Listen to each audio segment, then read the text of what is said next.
Desa Maron itu untuk jumlah penduduknya ada sekitar 4.474 jiwa. Dari 4.474 jiwa tersebut, ada beberapa anak-anak yang mengalami gangguan cacat, baik cacat secara mental maupun cacat secara tubuh. Kami merasa bahwa untuk Desa Maron memerlukan suatu wahana baru untuk anak-anak yang mengalami cacat, karena saat sekarang ini warga seolah-olah melihat mereka itu, anak-anak tersebut adalah anak yang tidak berguna. Padahal ketika kita berikan motivasi, berikan bimbingan, mereka bisa berkarya seperti orang-orang normal lainnya.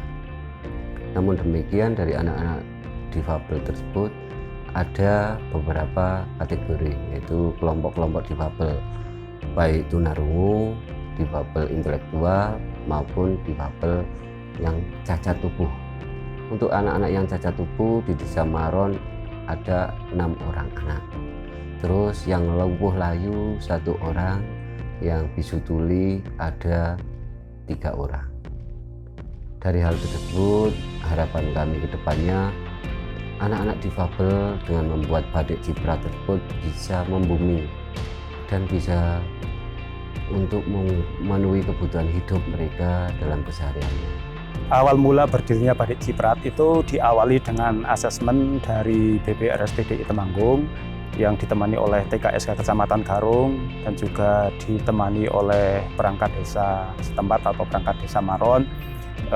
Beliau datang ke Desa Maron beserta TKSK yang kemudian berkunjung ke rumah-rumah yang ada penyandang disabilitasnya, terutama adalah penyandang disabilitas intelektual.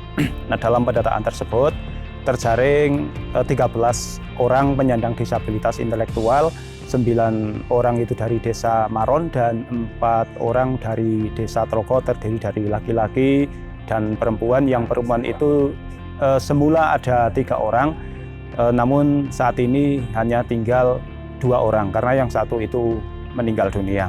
Nah, akan diberikan keterampilan berupa pembuatan batik ciprat dan juga keset dari kain perca.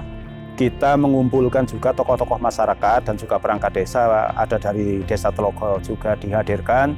Nah, di situ terbentuklah sebuah wadah untuk menaungi para penyandang disabilitas yang bernama KSM atau Kelompok Swadaya Masyarakat, dan dinamakan Kelompok Swadaya Masyarakat Peduli Penyandang Disabilitas Intelektual.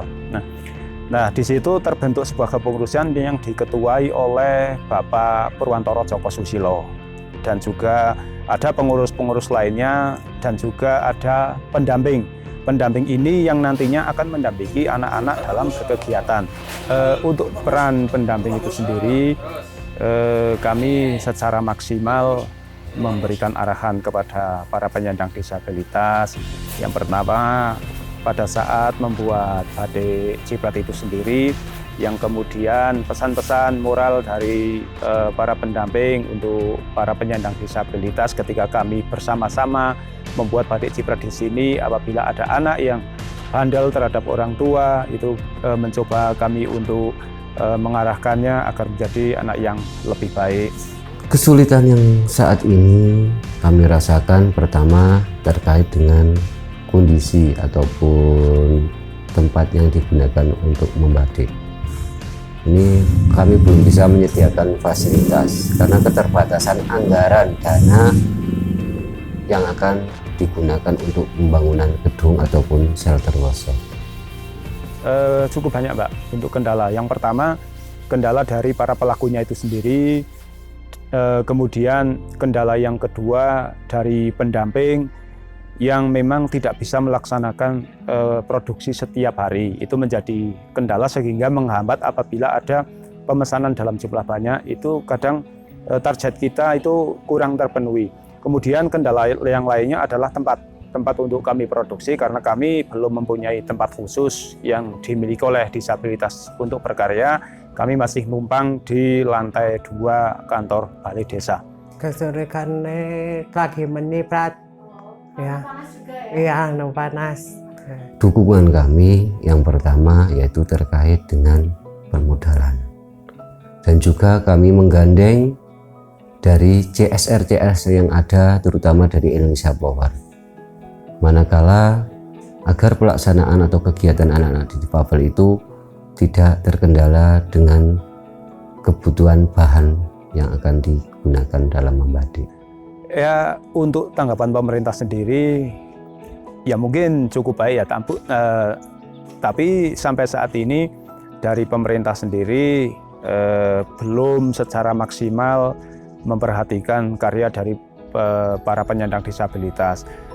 Belum maksimalnya itu karena di instansi-instansi pemerintah itu masih jarang sekali yang ingin membeli produk kami.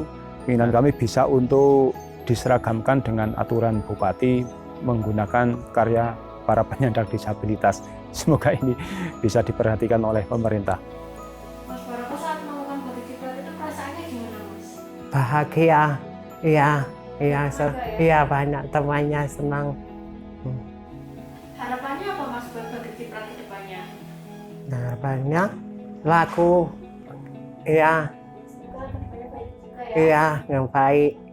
Harapan kedepannya untuk batik ciprat di Desa Maron ini semua masyarakat itu menyengkuyung atau mendukung agar anak-anak difabel itu termotivasi biar mereka itu bisa bangga dengan apa yang sudah mereka buat ataupun karya mereka itu bisa diakui oleh masyarakat, terutama masyarakat Desa Maron dan juga seluruh masyarakat yang ada di Wonosobo.